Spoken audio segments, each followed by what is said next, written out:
बहन मान योजना की जो किस्त राशि है वो एक बार में 30,000 दे देंगे 14 जनवरी को सरकार बनने के बाद बड़ी घोषणा। आगे आइए ठीक बात, सब लोग अपना काम कर रहे हैं, हम भी अपना काम कर रहे हैं, मेहनत कर रहे हैं, रिजल्ट सबके सामने आएगा। लालू यादव अपराधियों की चुनाव प्रचार में क्या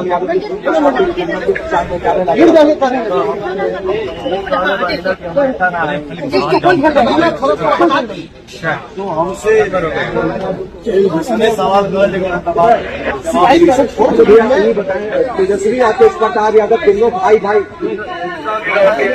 मुसलमानों को चरमपंथी कह रहे हैं तेजस्वी।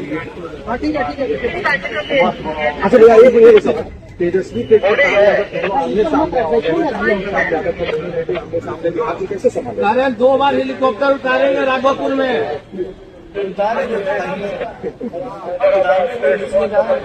क्या लगता है भाई